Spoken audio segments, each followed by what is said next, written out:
a short poll, and I want you to be able to tell me, as people are coming in, I'm putting up a poll question. Just let me know what is more important.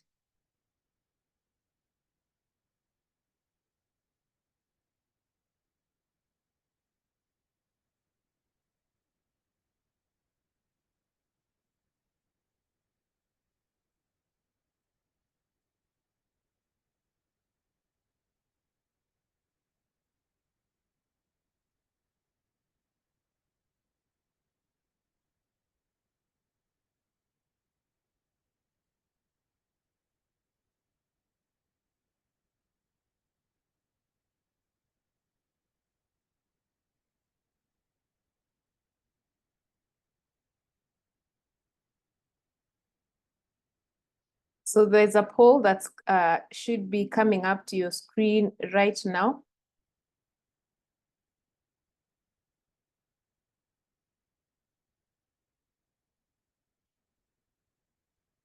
And just let me know from your own thoughts, what is more important? Is it connection? Is it results? Is it influence? Sorry, just give me a minute to edit that.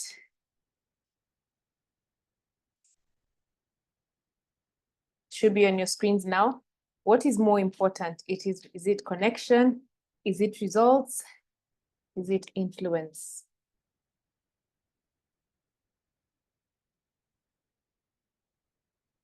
What is more important?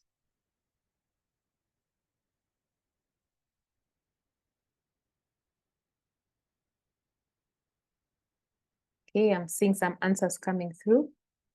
I'm seeing connection really doing the biggest, getting the most votes, still connection. I'm seeing also influence, connection, influence.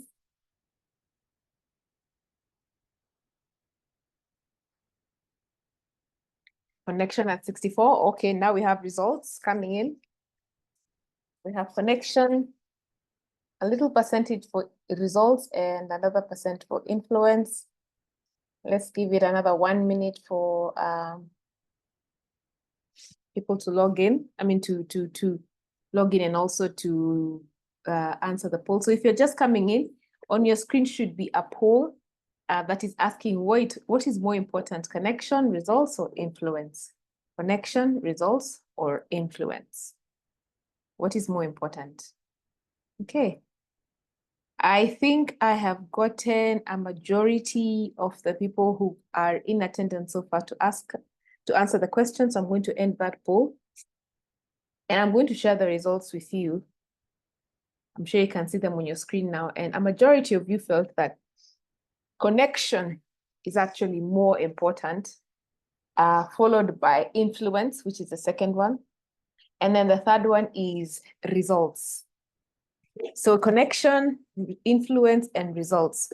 So there is a little mantra that we talk about when we are discussing emotional intelligence. And it really speaks to what the answers that have come in through this poll and what people have voted as the most important among the three of them: connection, results, and influence. Of course, I've only given you a set of three, but there are very many other things.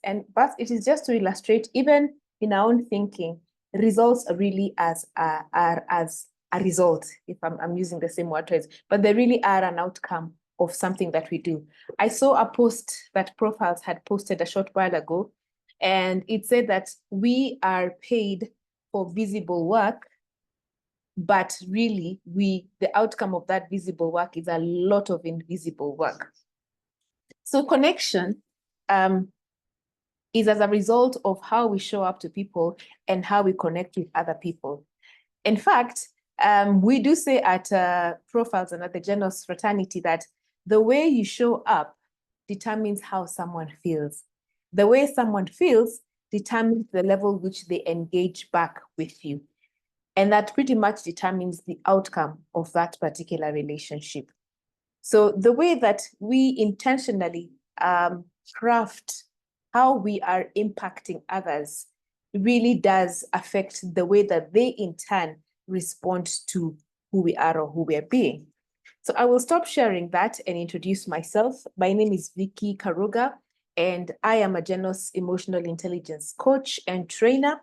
And I have been running webinars and also training different people in emotional intelligence for close to 6 years now, or 7 years or so. And we do run a certification at Profiles International that is centered on equipping facilitators, trainers, and coaches with information and also with the right tools and a framework to deliver the conversations around emotional intelligence. So when we talk about emotional intelligence for us, we speak about emotional intelligence from 6 key pillars. And I'm just going to share them for one moment and go through them before I start discussing and talking about why is this important when it comes to mastering human connection.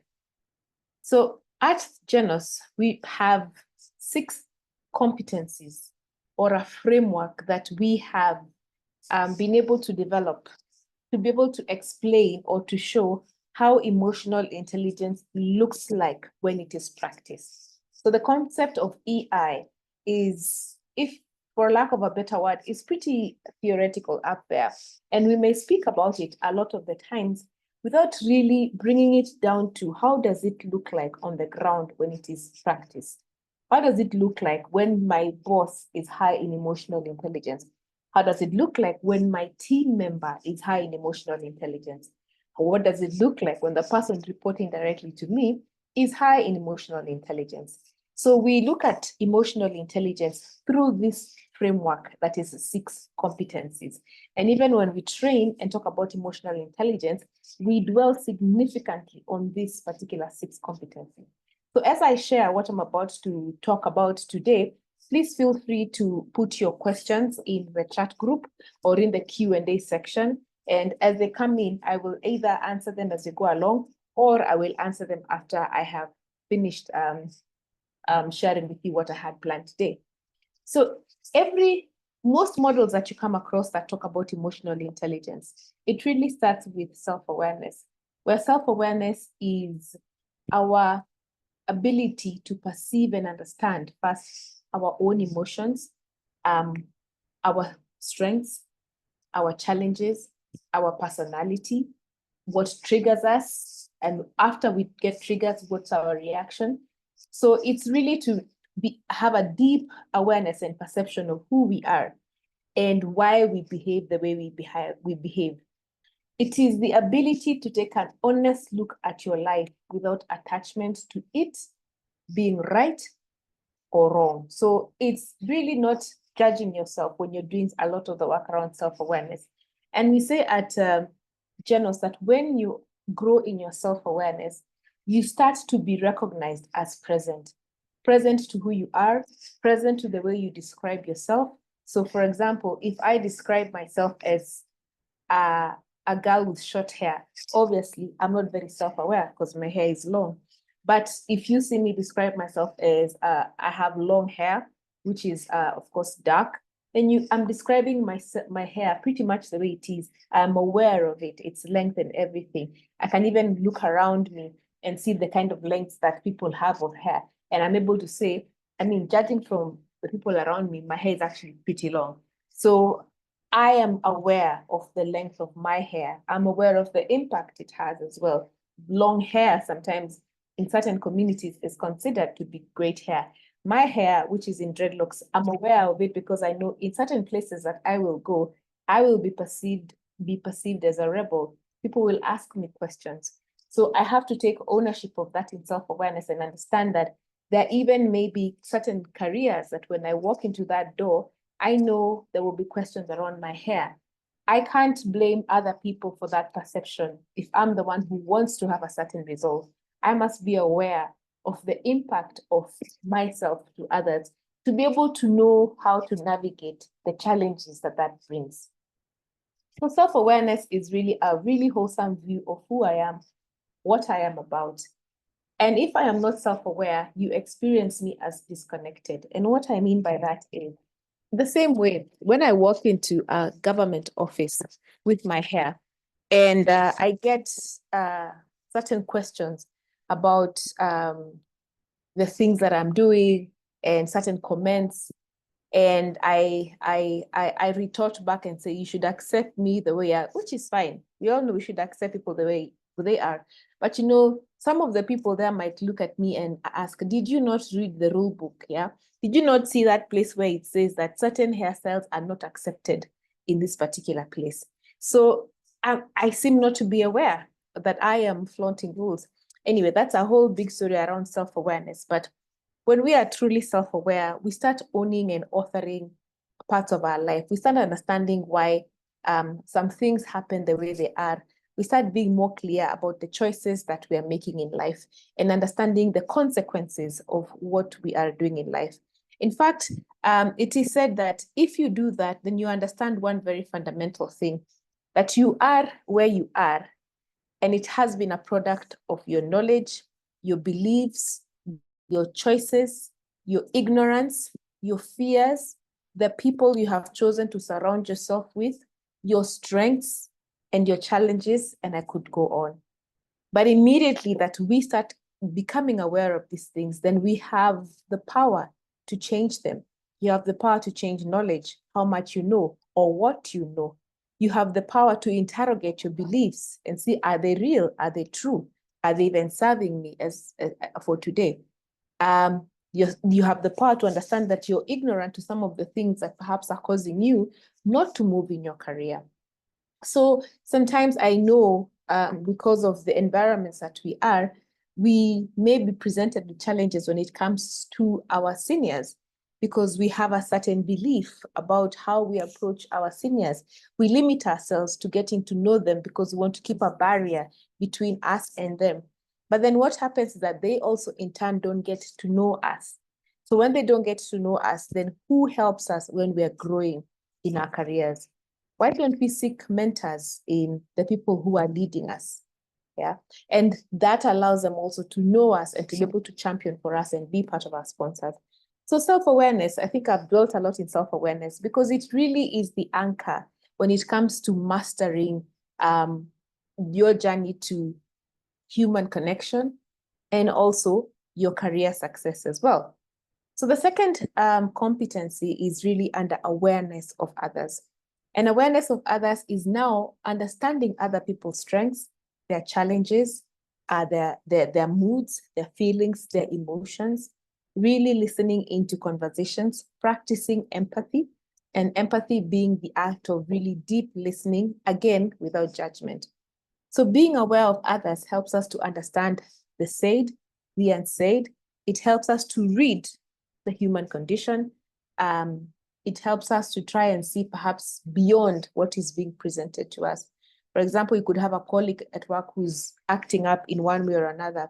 But when you dig really deeper, you might start to see that maybe perhaps they're just stressed and burnt out. And so they have reached the end of what you can call their bandwidth, emotional bandwidth. And so they're not able to process problems in a very effective way. So you are able to then be able to suggest something that will work for them.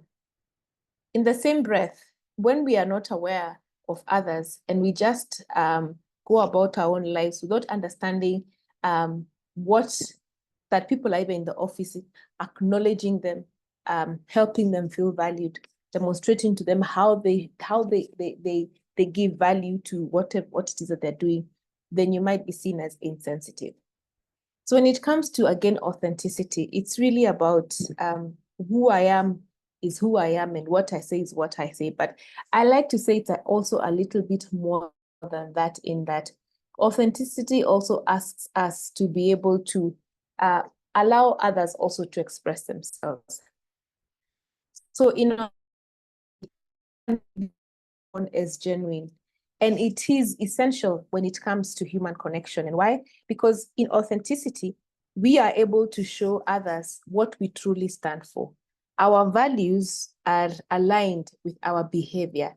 So for example, I may say that I have integrity and I value integrity, but the actions that then proceed from myself are not those of someone with integrity, if you get my drift. I may say I value friendship, but I don't spend as much time on friends. So in authenticity, again, with the aid of self-awareness, being able to interrogate what are our value system, how is it showing up in the way that we behave on our day-to-day and the things that we hold dear. People value people who are genuine, who they come across as genuine. And genuineness here is that I can trust you. You are what I see. You whatever you say you will do and consistently do, you do. Again, whatever you say you value and you hold true and dear, you act in the same way. You are true to who you are. We have found people who we do not agree with them from a value perspective, but we actually respect them because they come out and they're very open with what they stand for and who they are. And you have no choice but to respect that. And they do not interfere with your own values and what you believe in. So both of you might be believing in two separate things at the same time. But there's that mutual respect because I know I can count on you to be yourself. But at the same time, I know you are not forcing me to be like you. So we respect each other.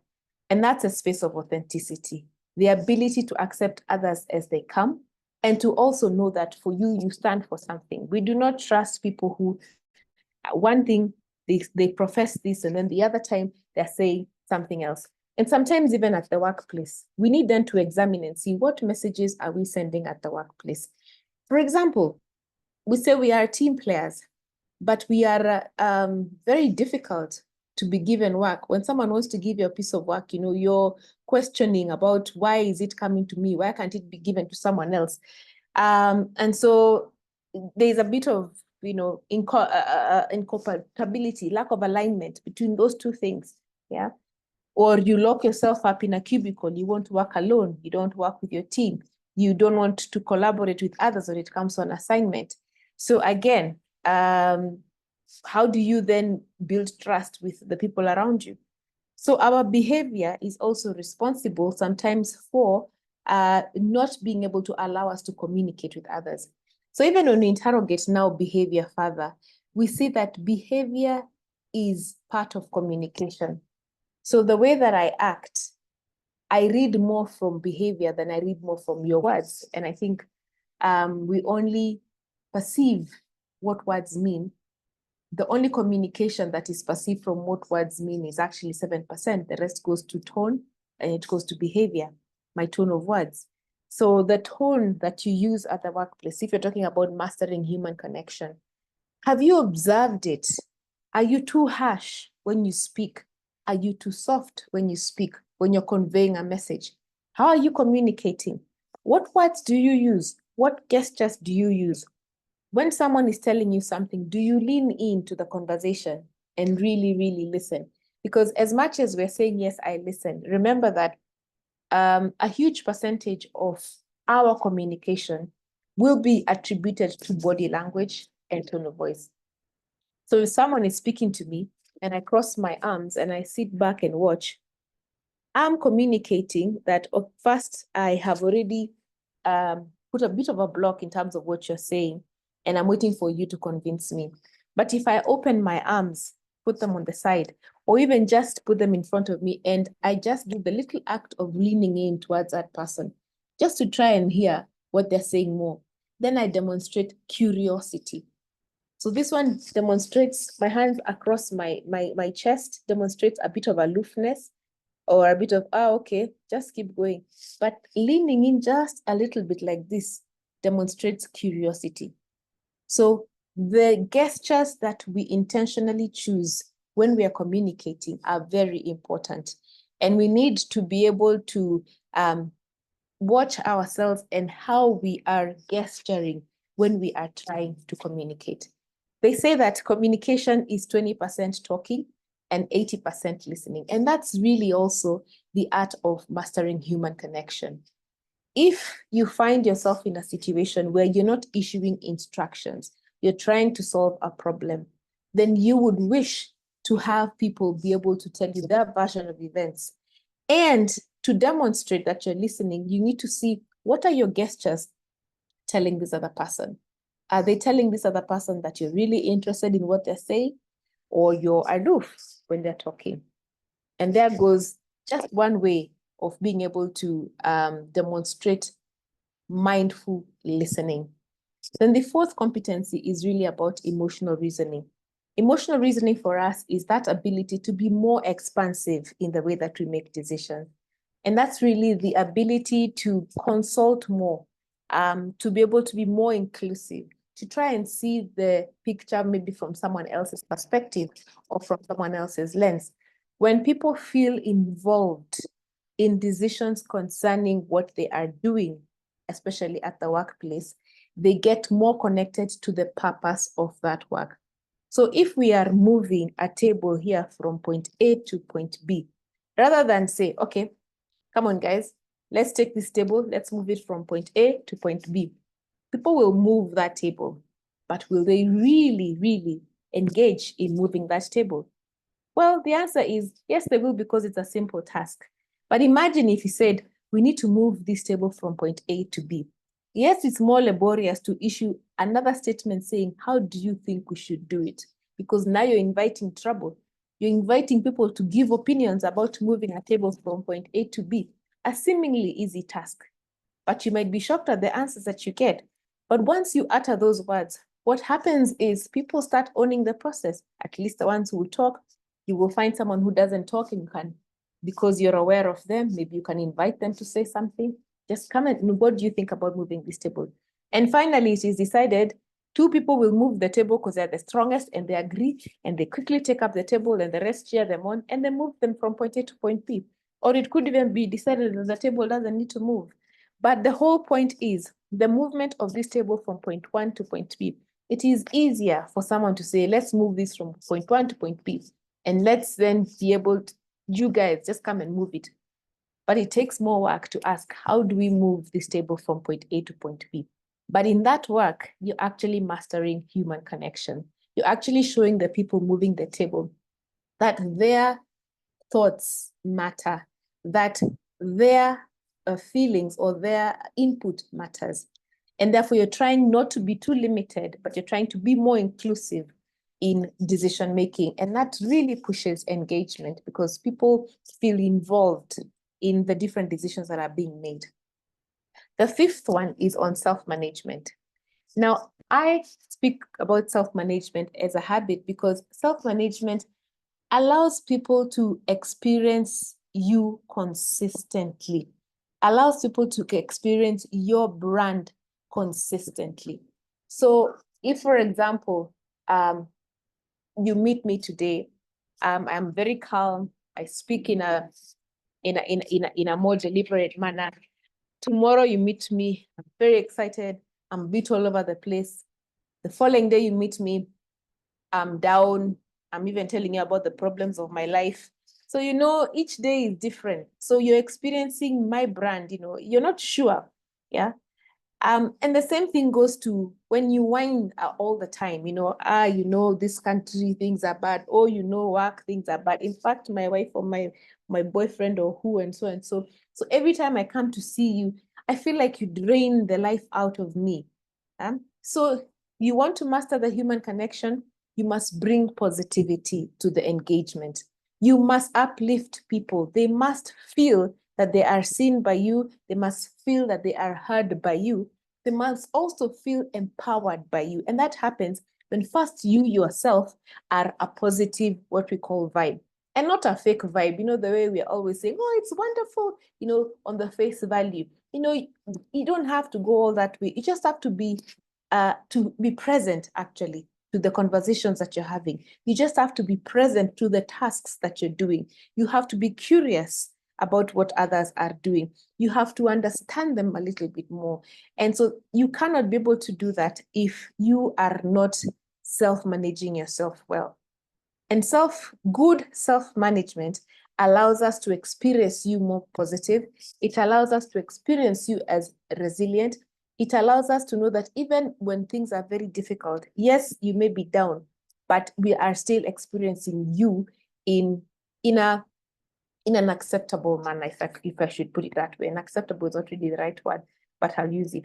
So self-management is really about the daily habits that we have for ourselves that allow us to show up resilient each and every single time. So small things like sleeping enough, making sure you are aware about your work boundaries. I mean, not overworking yourself to the limit, because the minute you're so stressed, what ends up happening is that you become very reactive. You snap. You don't even want to engage with others. In fact, when we are stressed, we tend to shut the world away. So if we are at work, we're working 24/7, 365, we're putting in more and more work, we find that we are burying ourselves and we're really cutting ourselves off the world.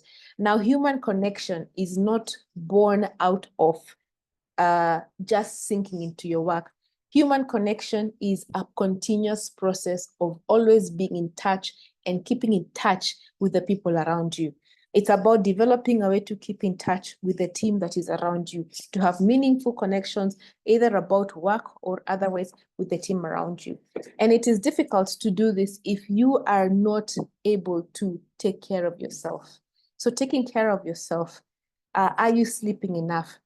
Are you yourself distressing? Do you have a routine in the morning, a waking up routine in the morning that keeps you centered? For some people, they have what they call the hour of power, where they spend some time meditating, or even they spend some time in prayer, and they may even read a Bible verse. Others spend a lot of it in meditation. Others spend a lot of it exercising and working out. Others might spend a little of it somewhere else doing something else.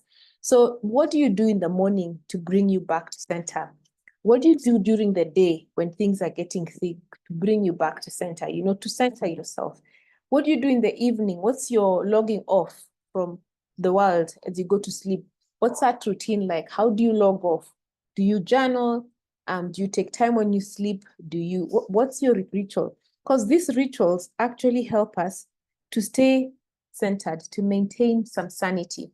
And maintaining that centeredness, that sanity, then allows us to be able to give of others, to listen to others, to practice awareness, to practice self-awareness, to practice authenticity, to be less reactionary and temperamental, to be able to deal with stress when it comes in a more positive way, to be able to also handle stress when it comes with others, to be that person who's able to problem solve and help people through problem solving. But it is not very possible to do that if you don't have the emotional bandwidth yourself to do that. And then last but not least, I think I spoke about this, being a positive influence. When people encounter you, do they feel lifted? And I don't mean the kind of lifted we feel by the Holy Spirit when we're in church, but you know what I mean when you meet someone and you like being in their presence. It might not be a hallelujah moment, but they're easy to be with. When you speak to them, the conversations are great. If you have a problem, you know that they can walk you through that problem. In fact, today I was with someone who said that, I mean, they had a difficult member of the family, but he or she was the only one that they called when they were in trouble, because they were the only ones who could pick up their phone call. You cannot pick up a phone call from a difficult member of the family if you yourself are not self-managing well, because it's a bother. They're telling you the same problems over and over again. Yeah.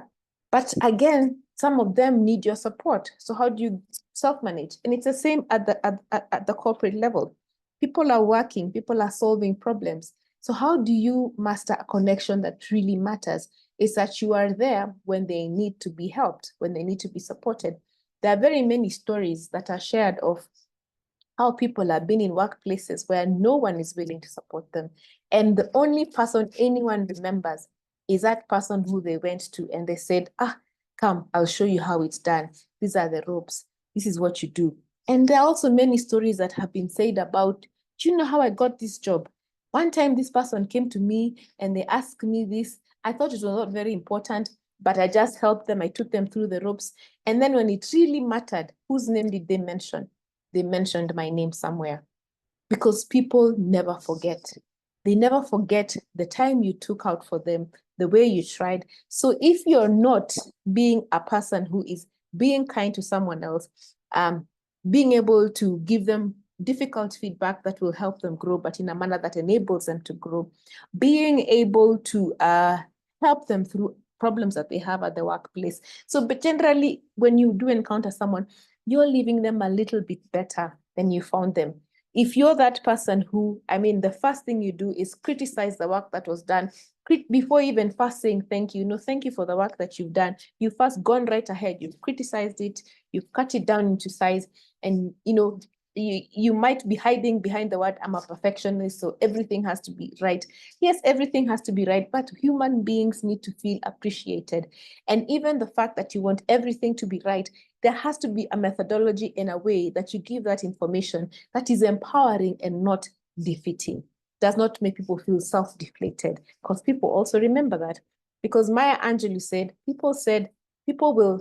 Angelou said that people will forget what you said, they will forget what you did, but they will never forget how you feel. So when you look at these 6 competencies, they really are speaking to how can we as human beings, or as colleagues at work, or even partners at the home front, or mothers and fathers, or wherever it is that we are working, how can we use these competencies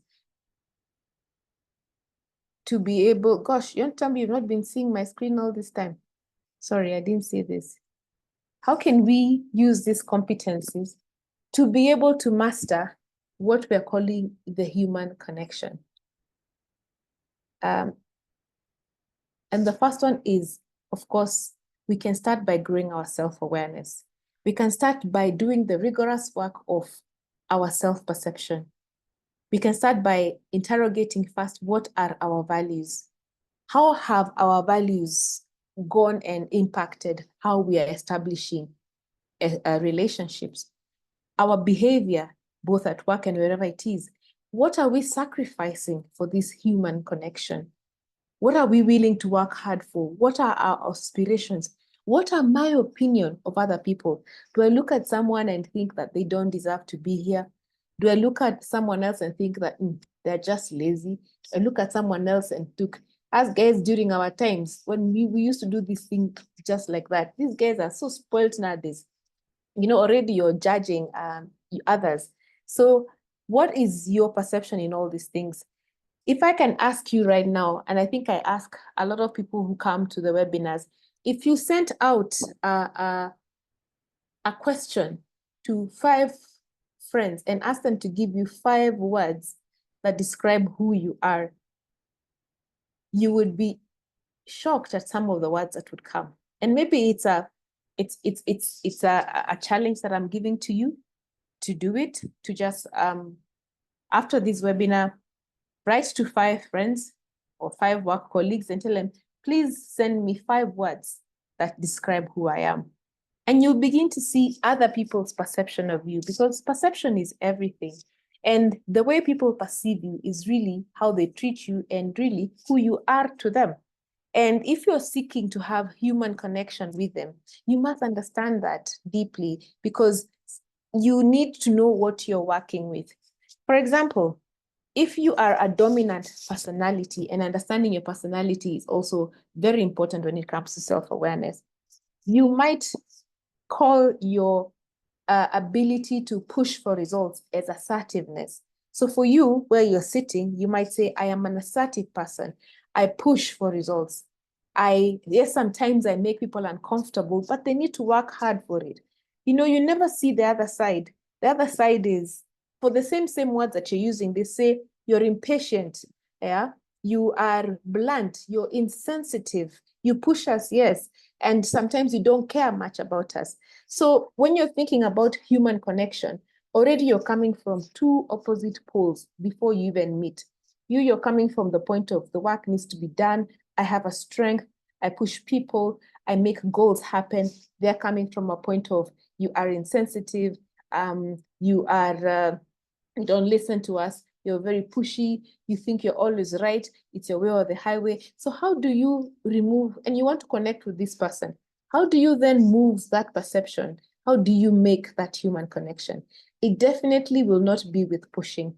It will be by really understanding How can you harness your strength, which is pushing for that goal, but harness it so that there's something else you're doing when you're pushing for that goal that allows others to understand and see your point of view and be able to connect with the purpose. Do you sell the vision? Do you sell the goal? Remember my story about moving the table. Do you involve others? Do you involve them to be able to tell us, how can you even do this faster? So there you get a bit more connection. You get people weighing in a bit more, and you get to listen to them a bit more. You get to really understand, because really connecting with people means that you're also listening to them. So again, if you're maybe on the other side of personality where you're more deliberate, you think a lot more, you take your time. For you, you're thinking, you're being deliberate, you're weighing your options, you're taking time before you move. The other person on the other end is thinking you're slow, you're sitting on the fence, you're indecisive, you can't make a decision. And in fact, someone has to push you to make that decision. So again, the same things, but being described from different angles. So for you to really be able to make that human connection, you must understand and you must begin to interrogate how you are being perceived by others. And you can do this through the use of a 360-degree feedback. You can do this by just sitting down with someone and asking them those hard questions of how am I really showing up for you? And then the answers that you get, also being able to utilize them and being able to put into action something that will move the needle from point A to point B. Also recognizing and understanding your sphere of influence. There are connections that you need that will allow you to operate. So these connections are people in your circle that you have to be connected to. And you have to understand that you need to build these connections. You cannot push them away. You cannot say, whatever will happen, will happen. For example, people you work very closely with, let's say someone in the finance department, someone in procurement, and someone in marketing. Those three people, even if they're in different departments, they need each other. And if they establish and they work on developing a connection, the work that they all do becomes easier. But sometimes we get so hell-bent on our own work, like my work as an accounts person, and my work is to save the money. I'm not willing to lean in and listen to what procurement is saying, whose procurement work is to ensure that they get the better deal. And marketing wants to get the best marketer out there who might not always be the cheapest.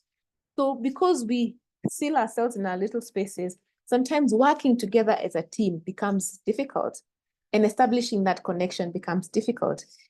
Seeing the connection as the beginning first, because connections do not die. Connections live.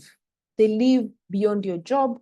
They live beyond this small sphere of influence, and who knows where you might need it some other time. Establishing connections means you open yourself up to being able to hear the other side of the story. And that means that you are constantly building these connections, not just when it matters, but even when it doesn't matter. For example, going to the office, sitting down, having a little bit of chit chat, really being interested in someone when something has happened in their lives. So it's all those little things that will help you establish the connection. So recognizing your sphere of influence and understanding it is important. And also recognizing perhaps where you do not have control, and the relationships that perhaps then you don't need to spend so much time on, because first they're far removed from you. And maybe you need an introduction if you're trying to master the human connection. There was a woman who said, if you see someone thriving and being successful and you have nothing else to add, just let them be. Because sometimes you go and what is it that you want from them? How do you want them to help you? Are you clear on that? And so the connection is lost. The ability to make that connection is lost. Rather, you just say, hello, how are you? Have you been? My name is so-and-so. And then you move on. If they don't remember you, it is what it is. So the art of establishing and mastering human connection really starts with ourselves before it even goes now to the other people, understanding how to connect with others. It's, I mean, how others are now coming back to us, how others are showing up to us. So understanding our beliefs, understanding our personality, understanding our default behavioral patterns, understanding our strengths and our gaps, understanding our impact. Our impact, like I said, your impact, the way you show up has an impact to the people around you. So once you have begun to really deeply understand who you are, you've done a majority of the work, because you can more or less understand how people perceive you. You can more or less see what problems come with your personality and which strengths come with your personality. You can start seeing now what to use and what to not use. When we play from our strengths of personality, from a place of strength, we do a lot more than when we try and change what we really can't change. So have you done an assessment, a 360-degree assessment, to see how you are showing up? And the more comfortable you are with who you are, the greater you can grow. The more comfortable, the more authentic you can be, and the more vulnerable you can be. The other thing about connections is that connections stem from vulnerability. They are created by an emotional connection. They are not created by what we call a transaction. So if a relationship is being transactional, if I'm dealing with you because we have this bottle of water, I give you the bottle of water, you take it, and that's the end. There's no connection there. If I'm here because I'm trying to fill in some forms, whatever nature, or I'm picking up the kids and dropping them and moving, and we're very transactional, that doesn't establish connection. Connection is established when I elicit an emotion, a meaningful emotion from you. So that means that we have to practice vulnerability. And vulnerability does not come easy, because vulnerability means we are revealing a part of ourselves sometimes that is not so great. Vulnerability also means that we are leaning into other people's spaces when we are not sure how we're going to feel about them. So for example, I'm saying I need to sit down with someone in procurement and really have a chit chat. And you're saying, that's not my style, that's not who I am. So for you to do that, what we're asking you to be is to be a bit vulnerable, because it's not something you like experiencing. So you're going to be opening yourself up to something uncomfortable. Yet it is necessary if you want to really connect with others. It is necessary to be able to sit in these conversations. It is necessary to listen into conversations. It is necessary for you, instead of saying, move this table from there to there, be vulnerable enough to dare to ask for opinions on how this table can be moved from one place to the other. Yes, you know the answer, but that's not the bigger picture. The bigger picture is to get people involved. And so you ask knowing that it might be a little bit slower for us to move this table from there to there, but the benefits of asking outweigh just moving this table from there to there, because at the end of the day, you are chasing a connection. So I want to end it here at this particular point and see if we have any questions that are coming up. And I hope that we have. I mean, I know I haven't spoken for long, and I've spoken only of the 6 elements, but I have brought it back to how can we then be able to use those 6 competencies. How can we also use self-awareness to be able to create the human connections that we need for us to navigate the challenges that we find, especially at the workplace? And why emotional intelligence? Because I believe emotional intelligence is really a foundational skill. We carry emotions with us everywhere. And in fact, a lot of the times, the decisions that we make are balanced or are supported by an emotion. And emotions are actually more powerful, they say, than our logic, than our intellectual abilities.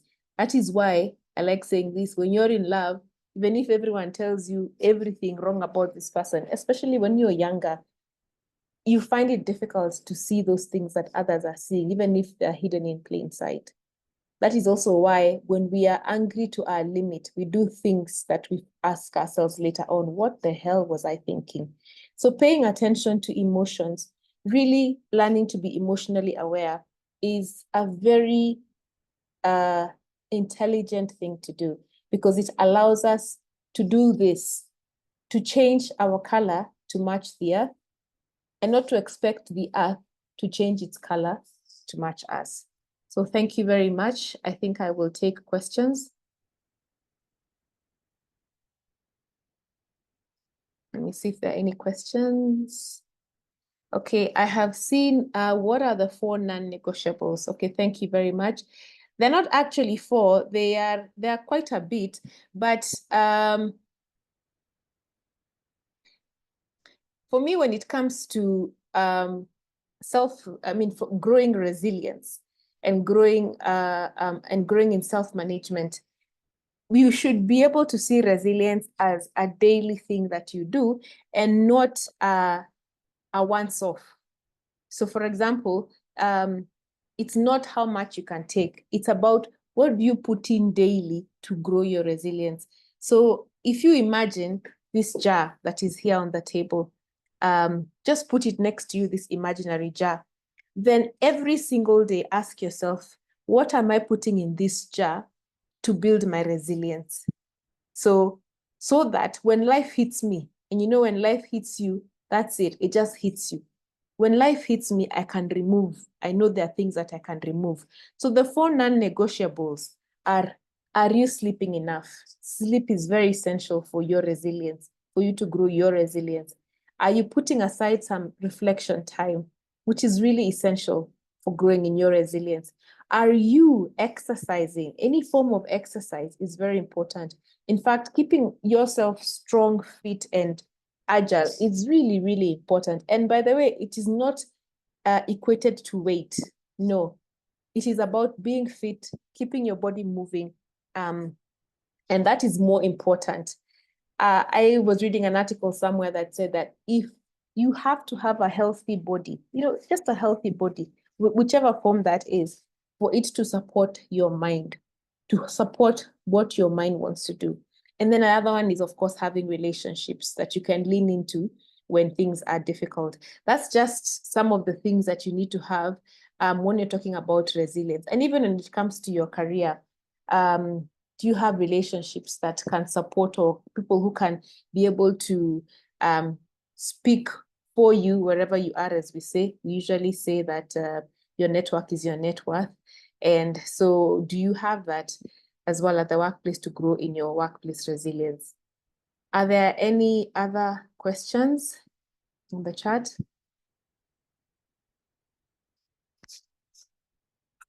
So as I wind up, I leave you with this quote that was given by Steve Covey. And he says, your circle of influence is really important. You cannot influence things outside your control. The things in your control are yourself, your behavior, your own thoughts, your reactions. But outside of that sphere is other people's thoughts of you, their personality, and many other things that come with people.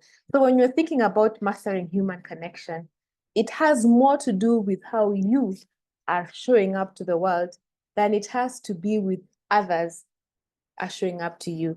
And with time, you learn to understand how that significantly is able to make you better at influencing others when it comes to the workplace. I see there's another question here. In body language, is there a risk of demonstrating negative curiosity? Yes. Negative curiosity in what sense? Are you saying that perhaps when I lean in, it might be misconstrued as some other sort of curiosity? I don't know if that's what you mean. That's an interesting question. Maybe you could elaborate. Just give me something a bit more in terms of what does it mean in terms of negative. Because if you mean what kind of body language can demonstrate negative curiosity, crossing the hands, of course, can demonstrate negative curiosity. Sometimes our faces tell all our emotions. We frown. Sometimes we sneer. We don't even know. Sometimes our eyes close when we're not even knowing. So maybe our eyes closing is maybe signifying curiosity. Our body is continuously acting a lot and communicating what we're not communicating. It's communicating the emotions we're going through when someone is talking, what we're actually thinking of what they're saying, and we might not be aware of what they're saying. So yes, you could be demonstrating negative curiosity. You can also check from the other person and see, do they think you're curious? Are they getting more excited? Sharing what they're sharing with you by being there with you. So maybe you also need to seek feedback. But what I can say is, if you can go onto the World Wide Web and to a place called Google and just type in ways that my body language can demonstrate that I am listening, it will give you so many options. In fact, we can do it just now on this chart and say, or even ChatGPT, ways that my body can demonstrate that I am listening. So I'm just going to share my screen and see what Google told us. And it said, check your posture, make sure it's open, avoid crossed arms and crossed legs, which make you look closed and defensive. Lean slightly forwards or sideways can show that you're listening. In fact, if you go to this particular website, it's called the British Heart Foundation. Nowadays, the World Wide Web can tell us everything. In fact, I say any behavior that you want to change, if you're not really looking, if you really want to change, you can, because all of the things are here on the World Wide Web. Face the speaker and have eye contact. Listen to the nonverbal cues, facial expression. Do not interrupt others. First, listen until they finish. Yeah. Do not start planning or to say what's next. So most of the time, you, especially if you're older, when someone starts telling your story, you can even see how that story is going to end. So you already know what you're going to tell them. So how about you tell yourself, okay, I'm just going to listen. I'm just listening. Let me see where this ends. So if you want, you can find so much on the World Wide Web. You can even say body cues to show meaningful listening.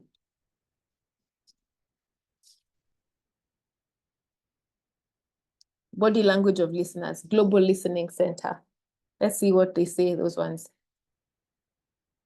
They tell us, use your head, nod your head in clusters of 3 nods. You see, you even told the nods to nod. So nod your head in clusters of 3 nods. 3. I found that people that will talk much more than usual when the listener nods in this manner. See, just go try that one, only that one. That when someone is speaking, let me try when I'm listening to them to just nod, 3 times. And I'm sure you've seen people nodding and you're like, this person is listening to me. So there it is. Then open your body. There's a time I went for a talk and the speaker was teaching us about public speaking. And he kept telling us, before you speak, you open your arms. Before you go and speak, open your arms. And if right now you're seated somewhere, just open your arms like this, yeah, and see the sheer power it comes that is brought in. You feel like you're open, yeah? And from that, you actually feel more powerful than if you close your arms. So if you're a public speaker or you're even going to speak to your team, you're going to speak to your manager, and you are closing your arms before that, you're closing your arms is not going to help you. You need to open your arms, prepare yourself, yeah, for that talk. Open your arms wide, even if it's for like 1 minute or 2 minutes, yeah? Give yourself that power. And don't take it from me, just go try it. Next time you're going to have a conversation, go into the bathroom and open your arms, expose your palms, yeah? Feel like you own the world a bit, then go have a conversation, yeah? When we are talking, when I'm giving a one-to-one with someone, one thing that I do to establish a connection is to remove the table that is between us. So I'll never have a conversation with a table in between us. You will always be side by side. There might be a table in front of us where we can write notes, but we will be side by side. Why? It signifies we are closer. We can have a conversation. A barrier signifies that, there's something that we're trying to block from each other. So all those things that you're creating, how is your phone? If your phone is upright, and you're looking at it as a person is talking, again, that's a posture that we all take for granted, but it does signify something. You have gone to places where people have no phone and they're looking at you, and you've gotten very curious that, you feel present and you feel heard. Those are small gestures that you're actually listening. And those are small gestures to really connect at that particular point with that particular person. So Google is our friend, has been our friend for very many years since it started. And you can go ahead and just look at what are those things, non-communication. And in fact, if we go ahead and look at the contribution of non-communication, you see mirroring, when someone is shocked, then even you, mirroring that you're shocked. And we are taught this all the time, helps people see that you're on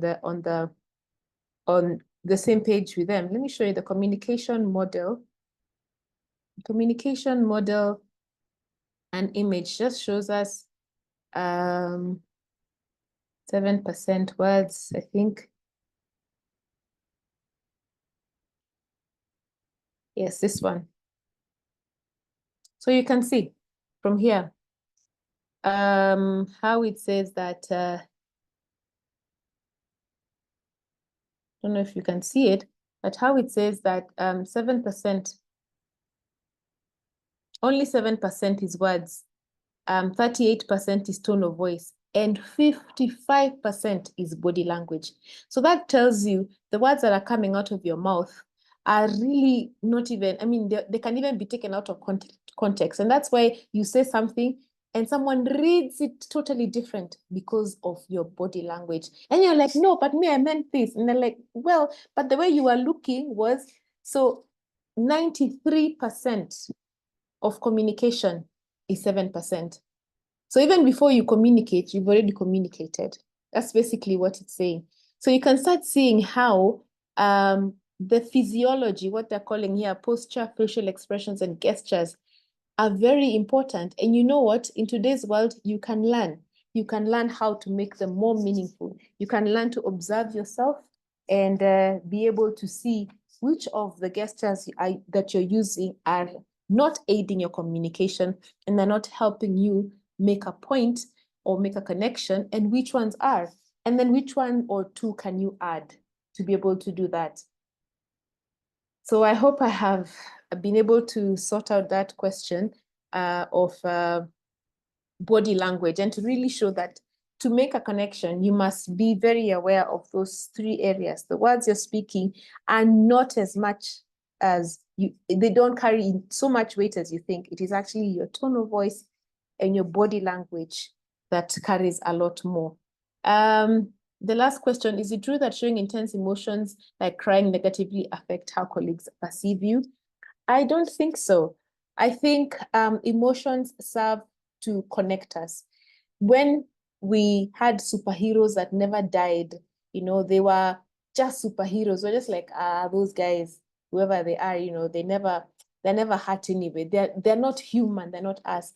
But the minute they started getting hurt, they lost people, they cried, they got frustrated, they threw things around. Then we connected with superheroes. In fact, the word is we loved them. So that's the difference, that we could see them in another life and we loved them. We did not revere them. That's the other thing about what, especially as you're growing in leadership, you have this untold, because no one tells you, or maybe people do tell you, the society tells you how you have to be, you have to be the perfect person, no mistakes, infallible. You have to stand as this person, this strong person. But what happens is people just, yes, they respect you from far, but they're not really connecting with you because you're very removed. But the minute a leader is able to show vulnerability, in fact, courage is vulnerability. The minute we're able to connect with them, the respect changes to love. And when you cry, when you've been negatively affected and you cry, of course, again, not inappropriately, you cry Monday, you cry Tuesday, you cry Wednesday, you cry Thursday. But sometimes when really emotions get the better out of you and you have to cry, that unless it's in a very masochistic world, in that sense, people immediately, in fact, if you look around you, people will immediately try to hug you, and they will try and calm you down. And if they understand why it's happening, they even connect with you better. I don't know if you ever watched this clip. There was a time there was a shooting, I think, in a school in the USA. And I remember the president then was Barack Obama, and he came on TV and he was just talking about the shootings and the kids. And if you looked at him, there were tears streaming down his eyes. Yes, he wasn't crying like the way we cry, we cry. But you could see he was so upset and he was so shocked. And tears were just streaming down his eyes. No one called him weak. And he continued to speak. He spoke and he said what he was. He said about the way the people are inhuman and everything. He did not even raise his voice. In fact, the words that a friend of mine uses is, raise your words, not your voice. Raise the texture of your conversation. Raise your words. So he raised his words. He did not shout. He cried, yes. Tears came down his face. I don't think anyone ever saw him as weak.